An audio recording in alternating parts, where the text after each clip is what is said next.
Assalamualaikum warahmatullahi wabarakatuh. Bismillahirrahmanirrahim. Alhamdulillahi rabbil alamin. Wassalatu wassalamu ala ashrafil anbiya'i wal mursalin Sayyidina wa nabiyyina Muhammad wa ala alihi wa sahbihi ajma'in. Rabbi syrah li sadri wa yassir li amri wahlul 'uqdatam min lisani yafqahu qawli. Subhanaka la ilma lana illa ma 'allamtana innaka antal alimul hakim. Wala hawla wala quwwata illa billahil aliyyil azim. Amma ba'd. Alhamdulillah, segala puji dan syukur kita rafa'kan kehadrat Allah Subhanahu wa taala.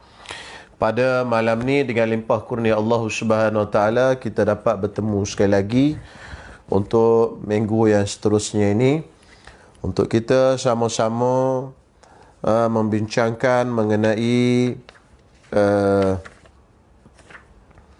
buku kita ini 132 Langkah Penyucian Jiwa melalui kuliah online kita ini pada malam ni. Mudah-mudahan pertemuan kita pada malam ni diberkati dan dirahmati oleh Allah Subhanahu wa taala. Alhamdulillah, malam ni kita akan masuk kepada tajuk ataupun pelajaran yang ke-15 di bawah tajuk ikutkan rasa binasa. Jadi Allah Subhanahu wa taala bekalkan kepada kita akal dan fikiran. Dan akal dan fikiran itu adalah alat ataupun enjin utama untuk kita gunakan untuk kita proses perkara yang kita nak buat itu, adakah benda itu baik atau tidak. Lalu kita adukan dia ataupun kita timbang dia dengan neraca syariat. Syariat benar ke tak kita buat benda ni? Syariat benar ke tak benda ni kita buat ataupun tak benarkan? Sebab itu akal tu dipanggil akal.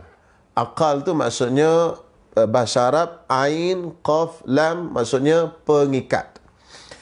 Sebab itu orang Arab yang kita letak atas kepala, orang Arab letak atas kepala, dia letak serban, lepas tu ada hitam tu, itu kita panggil igal. Igal tu maksudnya asal perkataan Arabnya iqal. Iqal maksudnya pengikat. Tapi orang Arab ni, sebahagian daerah Arab dia tak boleh sebut huruf qaf. Kalau huruf qaf dia tukar jadi ga. Itu Arab sebelah Hijaz. Hijaz ni maksudnya di Arab Saudi dan juga Yaman dan sebagainya. Mereka tukarkan huruf qaf jadi huruf ga. Jadi sepatutnya iqal, tetapi dia tak boleh nak sebut, dia sebut qaf tu jadi ga. Ga.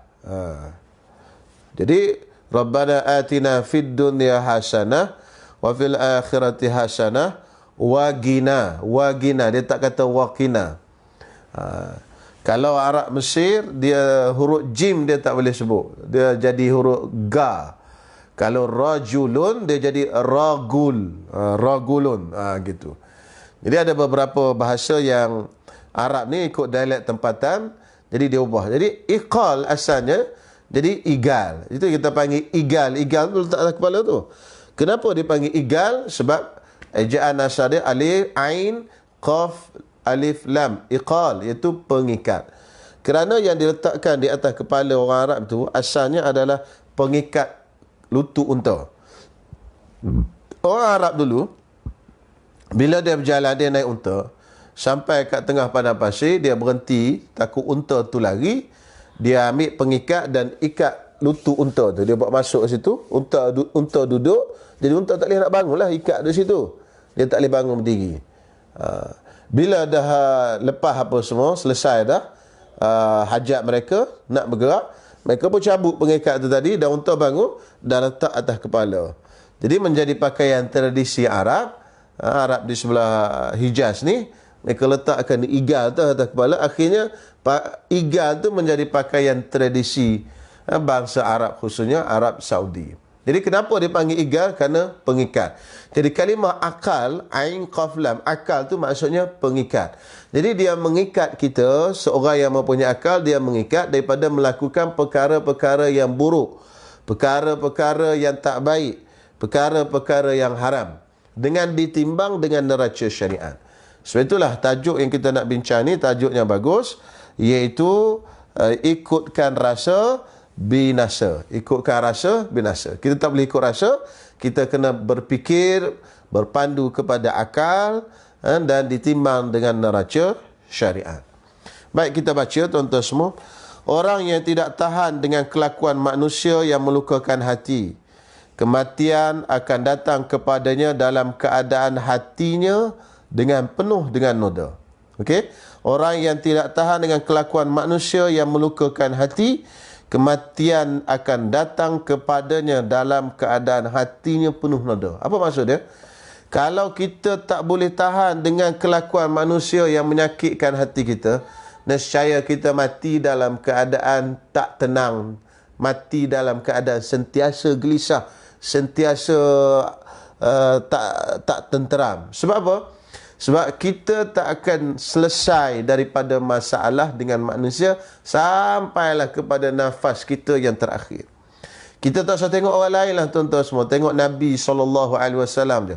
Nabi tu siapa? Kekasih Allah. Nabi tu siapa? Makhluk yang paling mulia, Rasulullah. Tapi adakah Nabi tu sendiri selamat ataupun bebas daripada masalah dengan manusia? Adakah Nabi sejak dia lahir sampai dia meninggal, hidup dia smooth sampai meninggal? Mana hidup dia lancar je, tak ada apa-apa masalah. Hidup dia macam orang kata terjun apa benda terjun atas tempat terjun budak-budak main tu kan. Dia punya mainan tu apa orang panggil? Kita duduk ke atas, glosor untuk bawah. Macam tu ke? Ke sangkut-sangkut. Tak, tuan-tuan semua, Nabi SAW lagi banyak ujian daripada kita. Sebab itu Nabi SAW sebut asyaddun nasi bala'an al-anbiya'u thumma alladhina yalunuhum thumma alladhina yalunuhum. Orang-orang yang paling banyak sekali mendapat ujian ialah orang-orang yang di kalangan Nabi. Kemudian selepas daripada itu orang-orang yang di bawah daripada peringkat Nabi dan ke bawah lagi. Jadi ujian itu tuan-tuan semua, Nabi lagi hebat daripada kita. Kan, orang yang besar, orang yang pangkatnya dekat dengan Allah Ta'ala, kadang-kadang lebih besar lagi dan teruk lagi ujiannya. Jadi sebab itu dia kata, kalau kita tidak tahan dengan kelakuan manusia yang melukakan hati kita, yang menyakitkan hati kita, yang menyedihkan kita dan sebagainya, maka kita tidak akan selesai daripadanya dan kita akan mati dalam keadaan hati penuh noda. Noda maksudnya tak tenteram. Okey. Sesungguhnya Allah Subhanahu Wa Taala akan menguji saya dengan manusia. Saya di sini Syekh Ramadan Al-Buti lah, Muhammad Syed Ramadan Al-Buti. Sesungguhnya Allah akan menguji saya dengan manusia. Allah Taala akan menguji saya dengan manusia. Okey. Antara bentuk ujian itu ialah ada orang yang mencaci, mengumpat atau memperlekehkan saya dan sebagainya. Oleh itu, jika saya menanti-nanti peluang untuk memberi mereka satu atau dua tumbukan atau kata-kata cacian yang sama seperti yang mereka lemparkan kepada saya atau lebih lagi, maka apakah yang telah saya lakukan?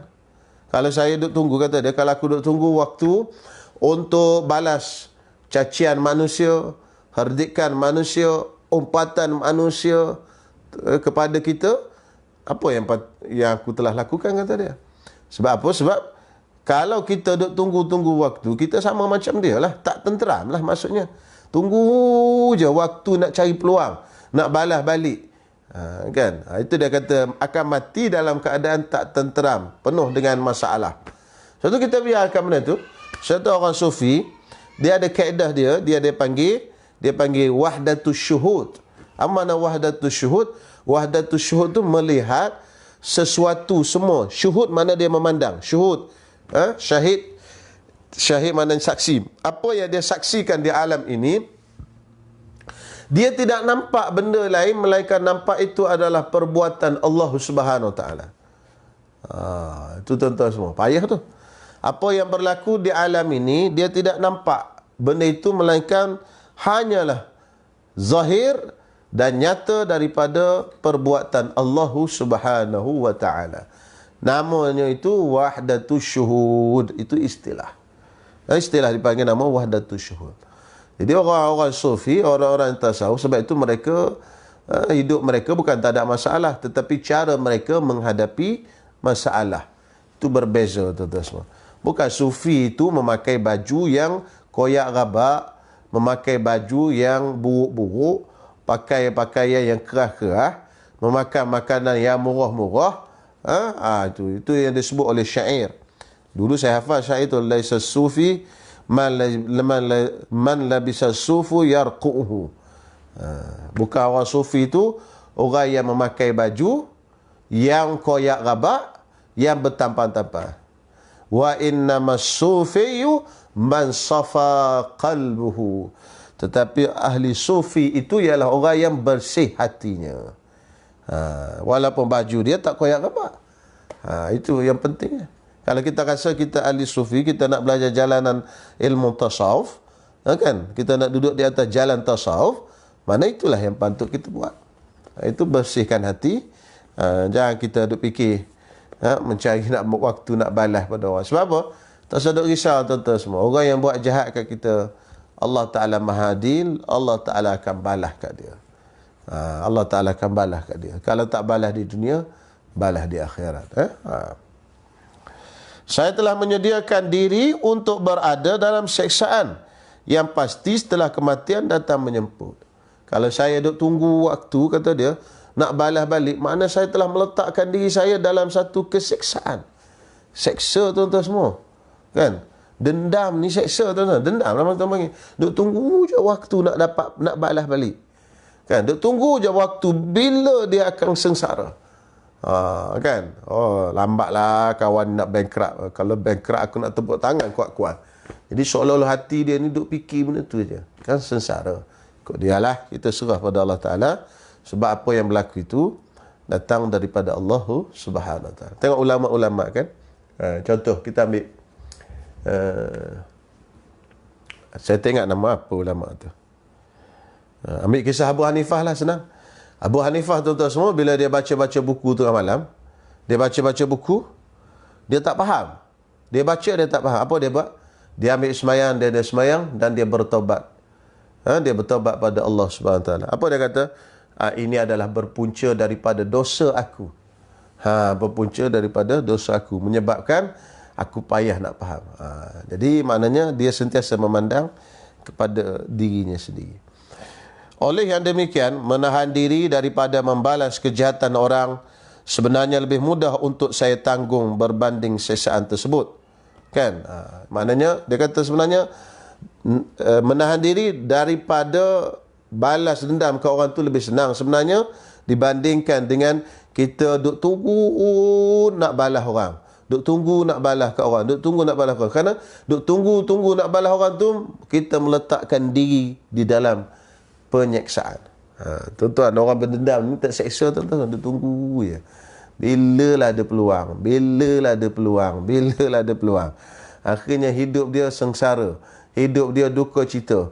Kenapa? Kerana nak menunggu peluang itu. Itu tak boleh, tuan. Sebab itu daripada sifat yang buruk yang dicela oleh Allah Ta'ala ialah sifat ingin membalas dendam pada orang. Tak usahlah balas dendam pun semua tu. Tak usahlah. Kita serah pada Allah Subhanahu Wa Ta'ala. Baik, biarlah mereka, saya hendaklah sabar menahan kesakitan akibat umat manusia dan saya perlu berkata kepada diri sendiri. Apa yang kita perlu kata? Benda ni apa benda ini payah ni, tuan-tuan semua. Cuma kita cubalah untuk buat, mudah-mudahan Allah Subhanahu Wa Taala beri taufik dan hidayah pada kita. Kalau orang buat jahat kat kita dan sebagainya, apa kita perlu kata pada diri kita? Biarlah mereka cakap apa mereka mahu. Semoga Allah mengampuni mereka. Kan? Jika benar saya seperti yang mereka katakan, saya memohon agar Allah memperbaiki diri saya. Jika tidak benar seperti yang mereka katakan, saya memohon agar Allah mengampuni mereka. Dan masalah pun selesai. Masya Allah. Kan? Itu je senang Allah, ulama ni tuan-tuan semua senang je hidup dia. Lepas tu dia tak ada masalah, dia boleh senyum. Ada masalah 1000 masalah pun dia boleh senyum, dia boleh gelak ketawa, dia boleh buat lawak lagi, padahal dalam kepala dia ada sejuta masalah. Tetapi macam mana dia menguruskan masalah ini? Sebab itu tuan-tuan, seorang yang tak boleh nak menguruskan masalah, dia akan jadi stres lah tuan-tuan semua. Dia akan jadi stres. Tuan-tuan semua, terutama sekali bila bersedih. Kita dalam hidup kita ada dua, satu sedih, satu marah. Marah ni tuan-tuan semua, dia tak akan buat kita sakit. Tapi sedih dia akan buat kita sakit. Marah ni apa tuan-tuan semua? Hati kita menggelegak terhadap orang yang bawah kita. Itu marah. Anak kita, orang bawah kita, kita menggelegak hati. Itu dia panggil marah. Marah ni kita boleh lepas. Sebab tu marah ni, dia tak beri efek sangat pada diri kita. Tapi sedih beri efek pada kita. Sedih ni apa benda? Kita menggelegak hati terhadap orang yang di atas kita. Siapa orang di atas kita? Suami kita, isteri, suami atas kan? Menggelegak hati kepada suami. Itu dia panggil sedih. Beza antara sedih dan marah tu sikit je tuan-tuan semua. Dan kebanyakan sedih ni, dia boleh membawa penyakit. Sebab apa? Sebab tak boleh nak dilepaskan. Tak boleh nak dilepaskan. Jadi kedua-dua ni, marah dan sedih, itu perlu dikawal, perlu dididik dengan betul, iaitu melalui ilmu. Inilah ilmu penyucian jiwa ni. Jadi apa yang diajar oleh Dr. Muhammad Sain Ar-Ramadan Al-Buti ni, dia kata apa? Bila orang buat salah kepada dia, dia kata, biarlah mereka cakap apa yang mereka mahu. Tak apalah. Kalau ada orang buat cakap kat kita ke, kalau ada orang yang duk siar cerita yang tak elok ke apa, biarlah. Biarlah mereka cakap apa yang mereka mahu. Semoga Allah mengampuni mereka. Jika benar saya seperti mereka, seperti mereka katakan, kalau betul lah hak benda mereka duk katakan itu, ya Allah, Engkau perbaikilah aku. Janganlah jadikan aku macam tu. Kalau betul lah hak mereka duk cerita buruk pasal aku tu, betul aku memang buruk, ya Allah, perelokkan akhlak aku, perelokkan perangai aku. Kalau betul, kalau apa yang mereka cakapkan itu tidak betul, ya Allah, ampunilah dosa mereka. Jadi inilah tuan-tuan semua, dan masalah pun selesai. Boleh ya tuan-tuan semua? Payah kan? Walaupun payah tuan-tuan semua, itulah yang kita kata, apa orang kata, cara kita nak berhadapan dengan masalah yang kita hadapi. Itulah cara dia. Mudah-mudahan Allah Ta'ala jernihkan hati kita, selamatkan hati kita, dan kita mati pun dalam keadaan tenang, tak ada masalah. Itu insyaAllah. Jadi kesimpulan pada pelajaran yang ke-15 ini ialah kita, pertamanya, kita kena gunakan akal dan fikiran kita. Yang keduanya, kita tak boleh lari daripada masalah dengan manusia selagi mana kita hidup. Yang ketiganya ialah apabila kita ada masalah dengan manusia ataupun orang buat jahat kepada kita, orang mengata buruk kat kita dan sebagainya, kita perlu ingat bahawasanya yang buat benda itu tu pun datangnya daripada Allah Subhanahu Wa Taala. Lalu kita ingatlah, kalau betul apa yang mereka katakan itu, ya Allah, perbaikilah diri aku, ya Allah. Kalau tak betul hak mereka kata, ya Allah, kau ampunilah mereka, ya Allah. Kadang-kadang setengah orang kata, tak payahlah minta ampun kat dia, Ustaz, biar dia masuk dalam neraka, senang. Kan, suka sikit. Sebenarnya tuan-tuan semua, kalau kita mengampunkan orang, khususnya orang Islam lah, Allah Ta'ala mudah untuk ampunkan kita. Kalau kita pemurah dengan orang, Allah Ta'ala pemurah dengan kita. Kalau kita lemah lembut dengan orang, Allah Ta'ala lemah lembut dengan kita. Kalau kita sabar dengan orang, Allah Ta'ala sabar dengan kita. Itu kaedah dia. Kalau kita kasihan belah ke orang, Allah Ta'ala kasihan belah dengan kita. Jadi tuan-tuan semua, kalau kita nak dapatkan sesuatu daripada Allah Subhanahu Wa Taala, kita buatlah sesuatu yang kita nak itu kepada makhluk. Mudah-mudahan Allah Ta'ala beri kepada kita benda itu, insya-Allah.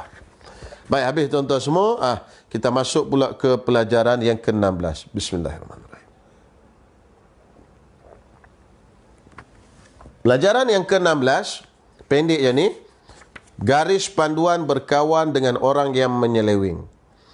Berkawan dengan orang yang jahil, menyeleweng dan sesat ialah dengan cara. Tuan-tuan, kita ni ramai kawan tuan-tuan semua. Saya pun, tuan-tuan semua yang ada depan ramai kawan. Dan bukan 100% kawan kita tu orang-orang yang baik belaka. Bukan 100% kawan kita ni orang yang soleh belaka. Bukan 100% kawan kita ni kaki masjid belaka. Kaki kuliah belaka, kaki mengaji belaka. Ada sebahagian daripada kawan kita orang-orang yang baik. Ada sebahagian kawan kita orang-orang yang tak baik. Ada sebahagian daripada kawan kita kaki kuliah. Ada sebahagian daripada kawan kita bukan kaki kuliah, tak minat langsung pun kuliah. Dengan kuliah je ada alasan sakit perut dan apa sebagainya. Tuan-tuan semua, kita tak boleh lari daripada orang-orang yang macam ni dalam hidup kita. Kebiasaannya lah. Kebiasaannya. Tuan-tuan pun ada, saya pun ada. Tetapi bila kita berkawan dengan orang-orang yang macam ni, orang-orang yang golongan yang kedua ni, golongan yang tak semayang kita kata, golongan yang mungkin kaki maksiat, golongan yang kita kata yang menyeleweng dan sebagainya, macam-macam lah. Kan? Yang tak minat kuliah dan sebagainya. Macam mana caranya? Walaupun tuan-tuan semua kita faham, kawan yang kita nak berkawan itu ialah kita kena pilih kawan-kawan yang terbaik. Kerana hadis Nabi SAW, Al-mar'u ala dini khalilihi falyanzur man yukhalil. Seseorang itu mengikut daripada mengikut agama kawannya. Maksudnya, macam mana kawan dia dalam beragama. Falyanzur, maka hendaklah kamu lihat man yukhalil, siapakah yang dia berkawan. Siapa yang dia kawan, itulah kita lihat. Cara pembentukan agama mereka begitulah. Lagi Nabi SAW juga sebut, perumpamaan orang yang berkawan dengan tukang minyak atar dan juga tukang besi. Jadi akan berjangkit minyak atar itu kepada kita dan juga akan berjangkit bau busuk besi itu kepada kita. Tetapi tuan-tuan semua, bukan dengan makna kita langsung tak boleh berkawan dengan orang yang menyeleweng, jahil, fasik ni, dah. Cuma yang maksudnya yang nak kita bersama sentiasa, bersahabat, kawan baik, rahsia kita cerita kat dia, minta panduan daripada dia, minta nasihat daripada dia, ialah orang-orang yang macam tadi, orang yang beragama, orang yang soleh dan sebagainya. Tetapi kawan-kawan kita yang satu lagi ni, geng yang orang kata haluan kiri ni, macam mana cara berkawan dengan mereka? Maka pengarang kita sebutkan di sini ada 4 cara, ada 4 adab. Maksudnya garis panduan bila nak berkawan dengan orang yang macam ni. Yang pertama, mendoakan mereka. Bila kita kawan dengan mereka, kita jangan berhenti berdoa kepada mereka supaya mereka mendapat hidayah.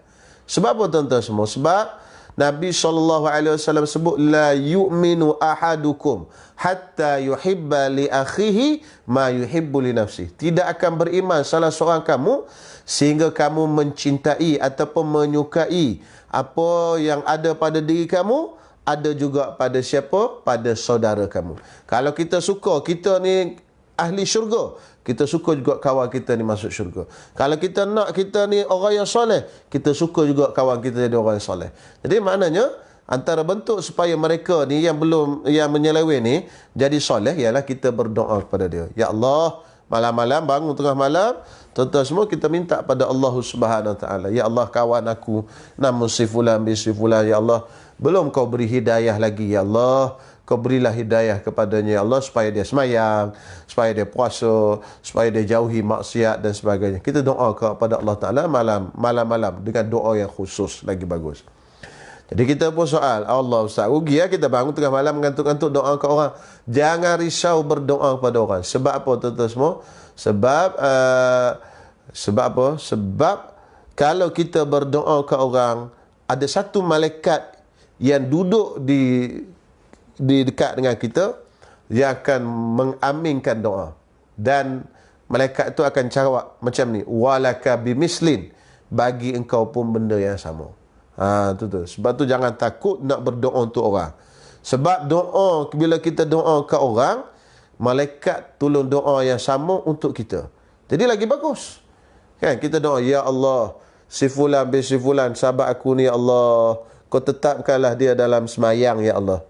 Malaikat akan jawab amin. Malaikat kata amin. Ya, perkenankanlah ya Allah.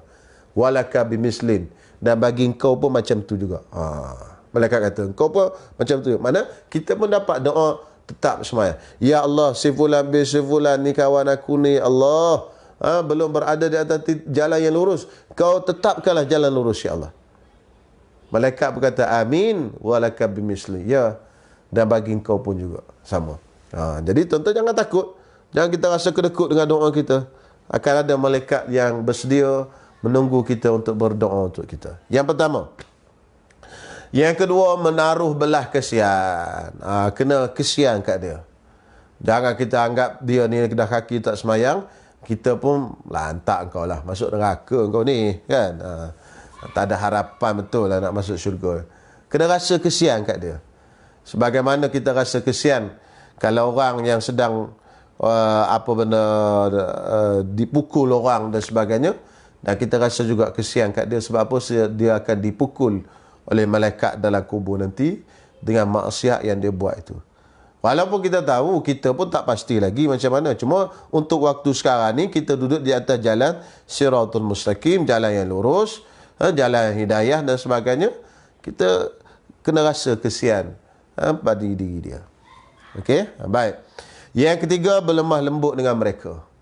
Sebab itu tuan-tuan semua, kalau kita tengok cara dakwah Nabi SAW, ada Nabi keras dengan sebahagian orang, ada Nabi lembut dengan sebahagian orang. Jadi kalau kita perhatikan, ada setengah-setengah orang yang Nabi keras tu, maknanya orang yang memang iman dia dah mantap. Jadi kalau keras pun tak ada masalah. Sama juga guru saya dulu, kan? Guru saya dulu, kalau kita ni hak mengaji betul-betul, kita mengaji, menadah kitab semua, dia mempunyai muka kadang-kadang kita bengis tu. Kita tengok Allah bengis, kan? Kita kadang-kadang terlintas dalam kepala kita, kenapa tok guru aku ni bengis aku ni? Tapi kadang-kadang orang-orang luar hak datang, kan, suara koyak-koyak apa, dia suka senyum gurau apa semua, mari masuk makan apa semua. Kita fikir tak logik betul, kan, masa tu lah. Kan, dengan fikiran kita yang budak, tak logik betul tok guru ni. Dengan kita hak mengaji kitab apa semua, tak kena sikit dia jokah, kan, itu ini. Tapi orang hak keluar koyak-koyak tu elok pula tok guru sengih-sengih, gelak-gelak dan sebagainya. Sebab manusia ni berbeza. Sebab tok guru tu dah kalau jekah marah ke budak ni, insya-Allah dia ni dah berada di jalan yang bagus dah ni. Dia nak mengaji, dia faham dah kenapa tok guru dia jekah apa semua. Tapi hak ni, hak baru-baru ni, baru-baru nak masuk ni, dia datang ke rumah, kita tengok seluar dia tak betul, kita pun seluar apa koyak rabak, dia lari balik habis. Tu semua cara, teknik. Sebab tu kita kalau sebagai anak murid, kita tengok guru kita melayan dua golongan yang berbeza, kita dengan mungkin satu golongan yang lain lagi, kita jangan dengki. Dengki tak boleh.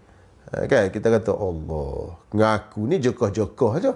Dengan orang hak tak betul semayang tu, elok je gelak-gelak. Tak, tuan-tuan semua, dia ada siasah, dia panggil siasah, kan, politik dia. Politik lah siasah tu, cara dia. Jadi dengan orang-orang macam ni kena berlemah lembut, kan, pasal dia baru lagi, dia tak kerti apa lagi. Sebab tu kan, bila orang nak masuk Islam, sama juga orang kafir nak masuk Islam, tuan-tuan jangan cerita mula-mula benda yang nak masuk Islam ni. Dia tanya, saya nak masuk Islam, apa benda yang saya kena buat? Mula-mula sekali nak masuk Islam, kena sunat dulu. Tuan-tuan semua, sunat tu kemudian cerita pun tak apa. Sebab bukan benda penting nak masuk Islam tu sunat. Yang pentingnya ialah mengucap dua kalimah syahadah. Itu yang penting. Baik. Jadi kalau cerita terus yang benda-benda yang ini, orang yang baru-baru nak insaf ni, nak masuk Islam, kita kata nak masuk Islam kena bersunat dulu. Sakit ni. Saya dulu bersunat 10 hari sakit. Terkejut dia. Akhirnya dia pun tak jadi terus, sebab kita tak berlemah lembut dengan mereka. Dan keempat, dan hendaklah kita tidak tersalah tingkah terhadap mereka, seperti yang dilakukan oleh golongan yang melampau pada hari ini. Sama, mana jangan kita tersalah tingkah laku kita dengan mereka. Maksudnya layan sesuai dengan mereka yang jahil itu, supaya mereka boleh ikut apa yang kita nak sampaikan dan sebagainya. Ini ada 4 cara ataupun adab ataupun disiplin yang perlu kita ada bila kita berkawan, bersahabat dengan orang-orang yang macam ni. Jangan kita keras dan sebagainya, sebab dia tidak memberi faedah kepada orang itu tadi. Perkara ini penting supaya anda dapat menarik perhatian mereka menuju kepada hidayah. Jika tidak, macam mana anda hendak menasihati mereka? Itu persoalan yang diberikan oleh Dr. Allahyarham Al-Syahid Dr. Muhammad Said Ramadan Al-Buti.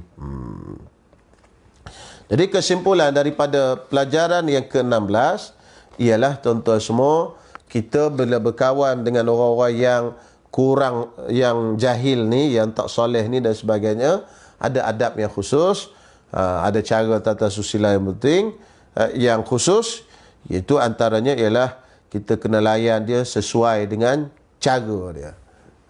Kan, orang-orang yang dah soleh ni dan sebagainya, lain caranya.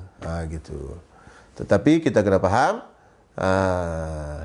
apa yang terafdal bagi diri kita ialah kita berkawan dengan orang-orang yang soleh, itu, supaya kita boleh mengikut tingkah laku mereka dan mengambil panduan daripada mereka.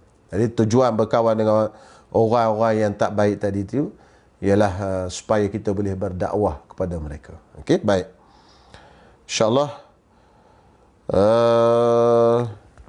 setakat dulu malam ni. Cuma saya tengok kalau ada soalan.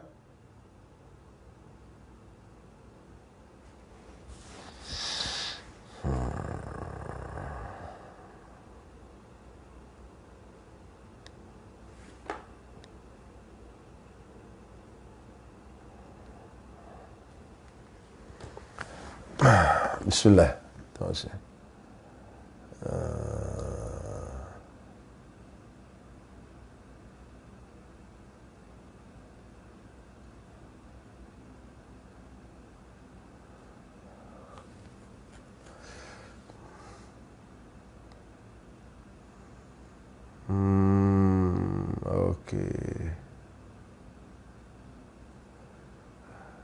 Okey, mana ni?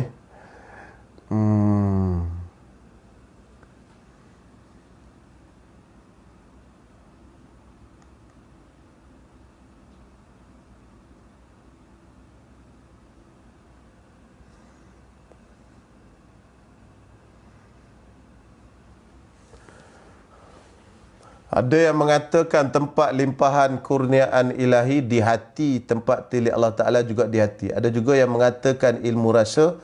Jadi sama ada mengikut akal atau hati yang perlu diikuti. Ada antara akal dan hati yang mana luar. Baik, sebenarnya kalimah akal, hati, ruh. Akal, qalbun, ruhun. Kan? Kalimah. Dan satu lagi nafsu. Ini Imam Ghazali sebut dan bahaskan dalam kitabnya Ihya Ulumuddin. Sebenarnya bendanya sama saja, cuma dia mengikut iktibar. Kalau mengikut iktibar ni maksudnya mengikut perkiraan. Kalau kita nak kata benda itu tempat memahami sesuatu, kita panggil akal. Kan? Kalau kita nak katakan benda itu tempat hidup, iaitu kita panggil roh. Kalau nak kata benda itu tempat, orang kata limpahan kurniaan Allah Subhanahu Wa Taala, kita panggil hati. Jadi Imam Ghazali bahaskan benda itu, istilah empat benda tadi, akal, roh, nafsu dan juga hati, qalbun, itu benda iktibar. Di tempatnya sama, di tempatnya rohani yang ada di dalam diri kita. Itu. InsyaAllah. Jadi antara akal dan hati yang mana luas tu, jadi maknanya dia sebenarnya akal dan hati itu mengikut perbezaan itlaq ataupun perbezaan iktibar, kiraan. Kalau kita mengira dia sebagai orang kata tempat mempahamkan, maka dia dipanggil akal. Kalau dikira sebagai tempat merasai, kan, itu dia panggil hati. Okay.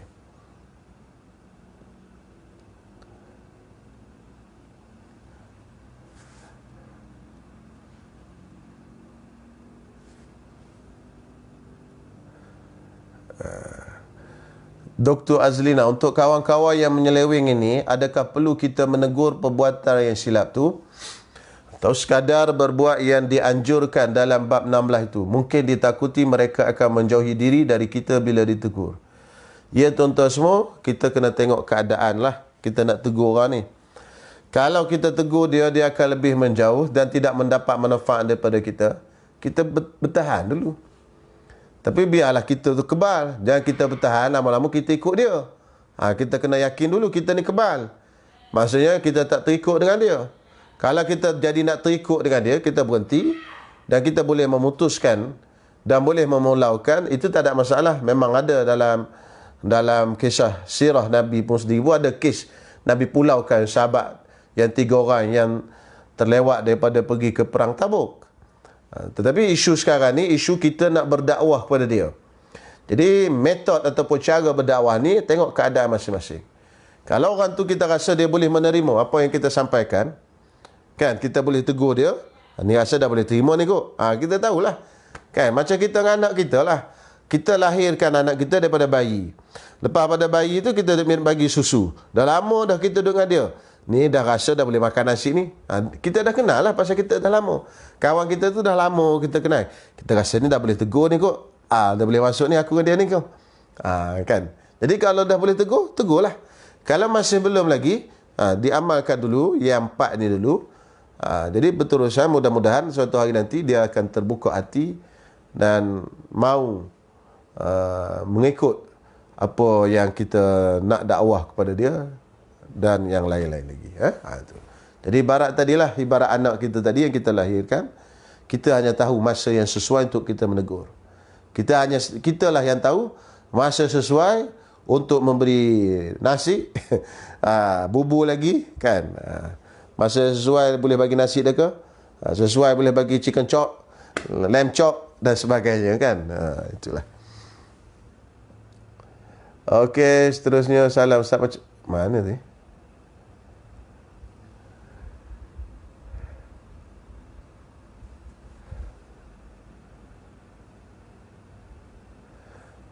Macam mana nak bersangka baik dengan seseorang? Nak bersangka baik dengan orang seseorang, kita kena sangka baik. Gitulah, kan. Sangka baik ni senang gitu je lah. Kita yang paling mudah sekali, kita anggap sesuatu itu datang je daripada Allah Subhanahu Wa Taala dan adalah daripada kesalahan diri kita. Itu ya mudahnya. Kan? Mungkin kita dapat orang yang mengata kat kita, kenapa aku ni orang buat jahat selalu? Kita sangka baik kat orang. Macam mana kita sangka baik kat orang? Mungkin kesalahan aku dulu kot Allah Ta'ala nak kafarahkan. Itulah antara yang mudahnya, kan. Merujuk kepada ungkapan Ustaz tadi mengenai wahdatus syuhud, ada golongan yang tidak mentar. Wahdatus syuhud, iktiraf tu sebenarnya itu perbahasan lah, kan. Sebenarnya istilah saja wahdatus syuhud tu. Sebenarnya memang benda tu ada dalam rukun iman pun. Beriman kepada qada dan qadar, baik dan buruk tu datang daripada Allah Subhanahu Wa Taala. Jadi wahdatus syuhud tu nampak semua benda itu datangnya daripada Allah Subhanahu Wa Taala. Cuma dibahaskan lebih terperinci oleh ulama tasawuf. Tapi pokok asasnya pun ada dalam ilmu akidah kita. Apa kepayahnya, kan? Jadi maknanya benda tu memang dah ada asasnya. Cuma diperincikan lagi oleh ulama apa itu makna wahdatus syuhud dan sebagainya. Ya, sebagai istilah saja. Sebelum ni mungkin tidak ada istilah tu. Jadi dalam fiqh pun dia ada istilah-istilah dia. Kan? Sama zaman Nabi SAW, tidak ada rukun wudu, tidak ada rukun semayang. Nabi hanya ajar semayang. Kalau kamu nak semayang, bangun dan takbir Allahu Akbar dan sebagainya. Tetapi ulama kemudian susun balik, rukun semayang ada 13, rukun wudu ada 6. Itu ada panggil istilah-istilah untuk memudahkan kita saja. Jadi sebab itu orang yang setengah orang dulu, dia tak ada istilah ni pun tak apa. Istilah ni cuma kita nak bercakap je, kan. Contoh macam ulama-ulama dulu, dia duk ikut tok guru dia tak tahu pun istilah-istilah ni. Cuma tok guru dia kata, bila kamu tengok sesuatu, ingatlah benda itu datangnya daripada Allah Ta'ala. Dia tak ada pun istilah wahdatus syuhud, tak ada pun. Cuma dia pun buat benda tu. Itu betul lah.